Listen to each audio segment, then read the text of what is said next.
So let's look back to 2007, just really quickly. 2007, the iPhone. First iPhone had just been introduced. It was just going on sale about now, 10 years ago. The reviews came in, and they were pretty mixed. People said, well, it's kind of an awkward shape. It's really slippery.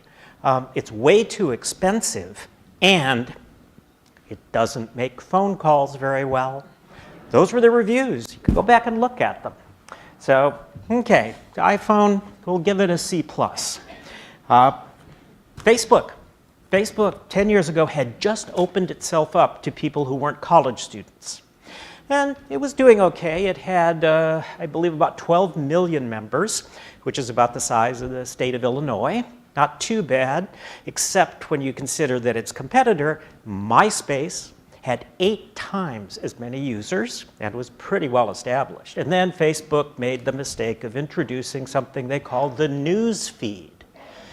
People hated the news feed. 1 million members signed a petition to get rid of the news feed, which Mark Zuckerberg was smart enough to ignore. But we all looked at that and said, Facebook, MySpace, I think we're betting on MySpace.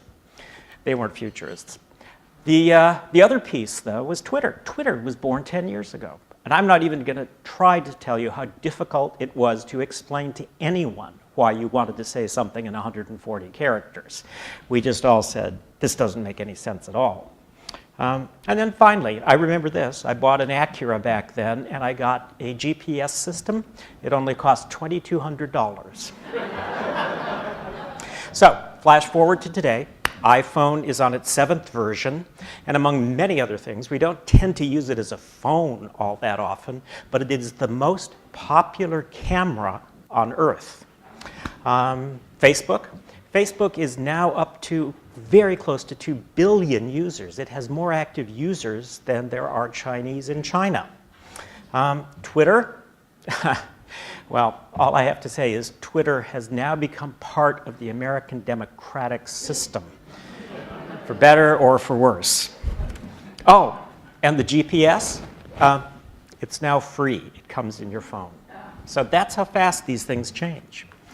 And it's interesting, Kevin mentioned that change is happening faster. And as someone with a scientific background, I know futurists always say that, but I like to ask, exactly why is it happening faster? And I think there's 2 things that are driving it. One is sort of famous, and it's called Moore's Law. And they were teaching it even at Stanford, even when I was going to school.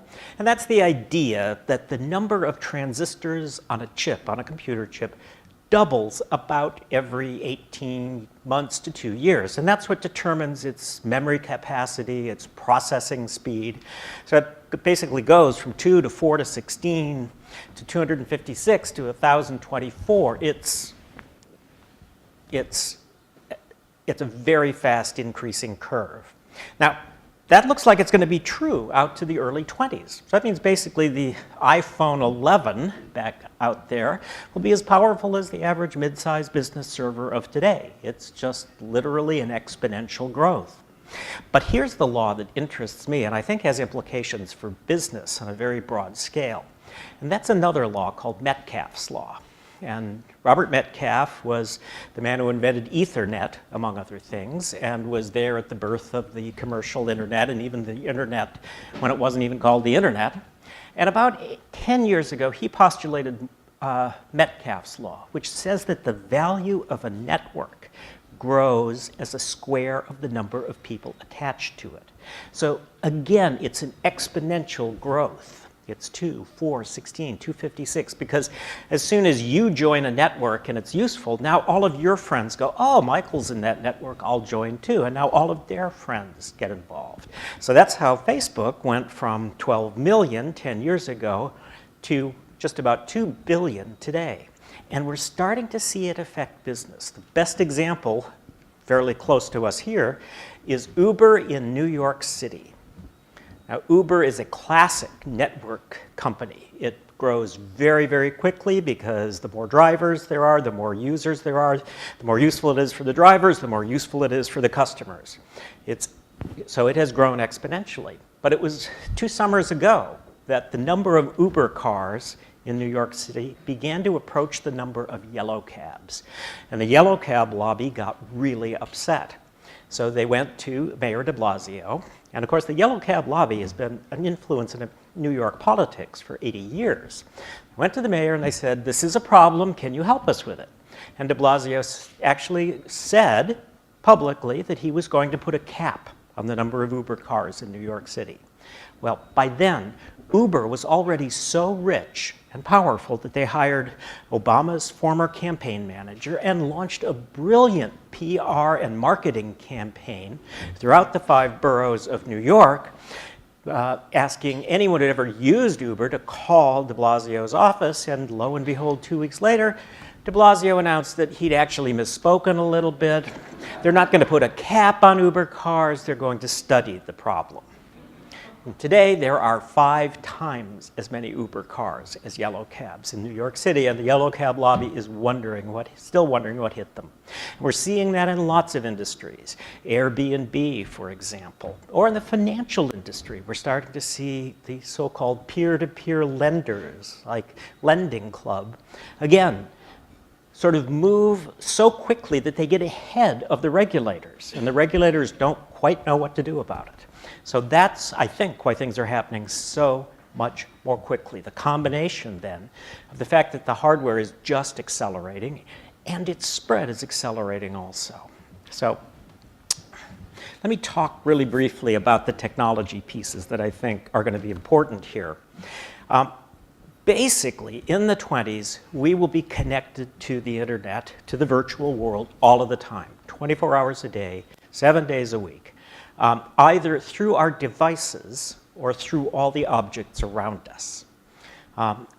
By the early 20s, we're going to have to teach kids what offline means. Because online will be the absolute normal state of things. Everything you own will work better when it's connected, and will work at all when it's connected to the internet. Your refrigerator, your car, your picture frames. In fact, especially for younger people, it will probably be more of a problem to lose internet access than to lose electricity. Because a lot of your internet devices are going to be battery powered, and you could kind of wait that out. But losing internet, you're blind. You're cut off from the whole world. So how do we stay connected all the time? I mean, right now, the smartphone is still something you have to take out of your pocket and put in your PIN code or your thumbprint.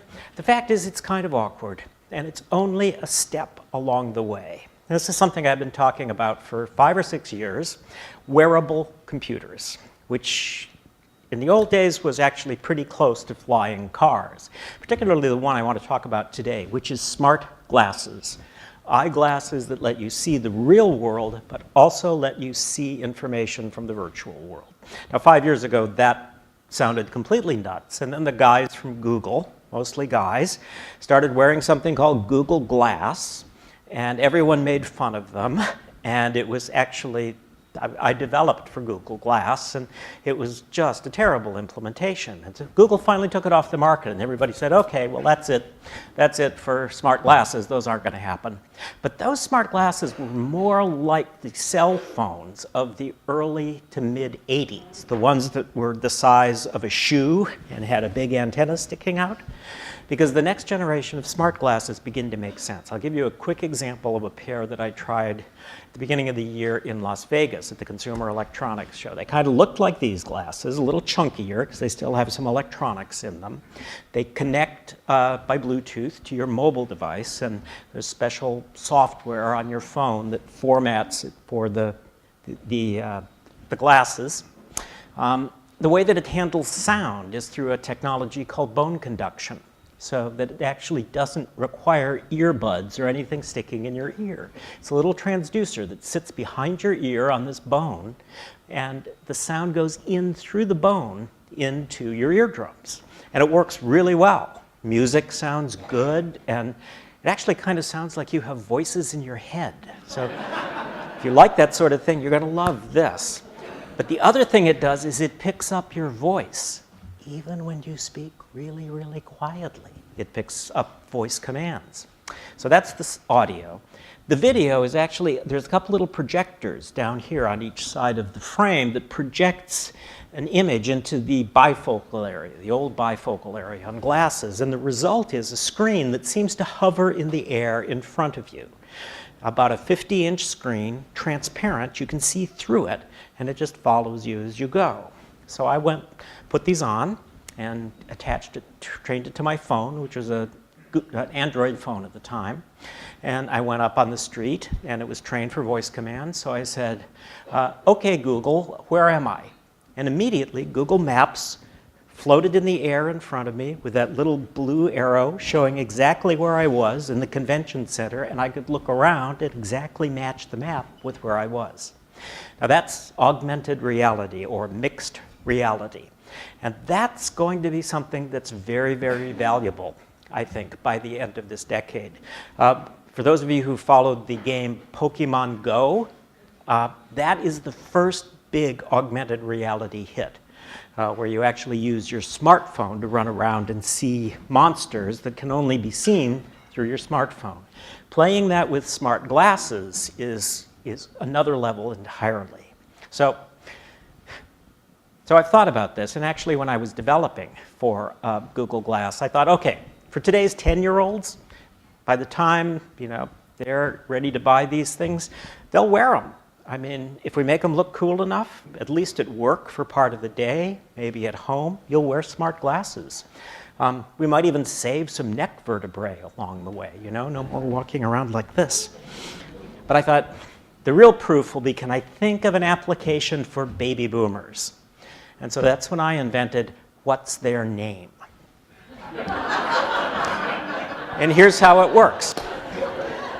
You've got your smart glasses on, you're walking down the street, you see someone coming towards you, you've met them, but you can't remember their name. Now, all these glasses have little video cameras built in, so all you do is say really quietly, what's their name?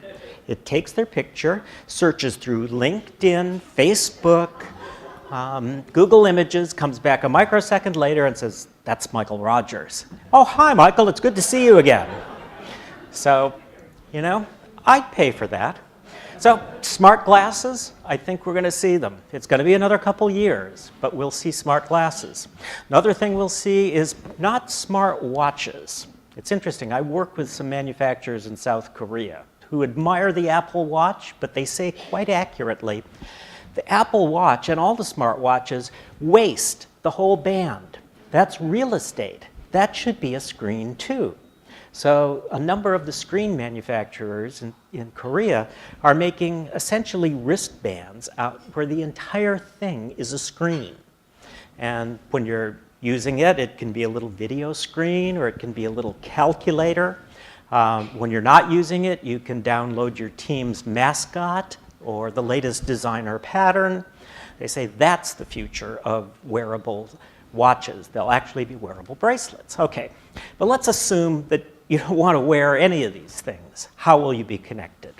Well, the piece that's important is that by the early 20s, screens, video screens, will be everywhere. 11 years ago, a 24-inch LCD television cost $3,000. And I remember that because I waited a year to buy mine for $2,400. But again, that's because I'm a futurist. Nowadays, that same television, well, it's hard to buy a 24-inch TV, actually. So you trade up to a 32-inch on Best Buy yesterday. That was $119. And that's how rapidly those prices drop. By the early 20s, it'll be cheaper for a small business to put up digital signs than to go to the print shop and have things printed. And let me just talk about digital signs for a second. As soon as you make a digital sign, it's got intelligence and it's connected to the internet, so there's no reason not to put a camera in it. So now the camera in the digital sign can actually see who's looking at the sign and adapt its content for that audience. And people are already working on this. I do a lot of work with the convenience store industry, which is actually pretty interested in advanced technology. And there's a company that's using some Japanese technology to create point of sale signs for the convenience stores. Because it turns out convenience stores really understand their customers. And there's like 4 great classes of customers. There's the soccer mom, there's the hard hat in for coffee, there's the kids after high school, something like that. So those are actually easy to recognize using a video camera. So this point of sale sign sits there by the cash register, and as the next person comes up, if it's soccer mom, it reminds her that there's fresh vegetables on sale. And if it's the hard hat and it's after 4 p.m., it advertises a sale on beer. So, and that kind of flexible signage. For example, I work also with a company that does industrial safety signs, the kind of signs that warn people in factories to put on their hard hats, to wear gloves around this machinery. The big problem that they've always had with these signs is that the phrase in the industry is they become wallpaper. Nobody even sees them anymore. So they forget to wear their gloves, they forget to wear their hard hats, and their insurance goes up. Well, it turns out if you make digital signs, it can watch and notice if someone's not wearing their hard hat. It can actually notice if they don't have their gloves on. And in a system that the oil industry is already beginning to use, it can recognize if someone has been trained to use that piece of equipment. And if they haven't been trained, they can't turn it on. So these signs, digital signs, are suddenly going to become very powerful windows into the virtual world. So that's one piece of technology. So we will be connected consciously that way. The other way that we're going to be connected unconsciously is through smart sensors. And it's got this name, sometimes people call it the Internet of Things, smart objects. But it basically all revolves around the fact that you can build a tiny sensor, smaller than a baby's fingernail, that measures anything from acceleration to heat, humidity, alkalinity, even blood sugar. And you can put that together with another tiny, tiny chip that's a radio that connects it to the outside world, to the internet. So a smart sensor is able to connect to the outside world and bring data wherever you want it. And many of these smart sensors, a lot of people will say, okay, I get the smart sensor part, but who replaces the batteries in these little tiny radios? The fact is, many of them will be self-powered. They use a technology called energy harvesting. There's sensors being built to put in the surface of bridges to detect icing. They're powered by the flexing of the bridge as tires go over. That's all it takes. There's a medical application, hasn't been approved by the FDA yet, but it's a vital sign monitor, heart rate, a few other things that you can detect through the skin. This looks like a Band-Aid, and you put it on, you wear it for 24 hours, it connects to your Wi-Fi network at home and then to the hospital, and it's powered by the heat of your body. In fact, it's so inexpensive to make that the plan now is that it's disposable. You throw it away after you're done, but your doctor has this 24-hour record.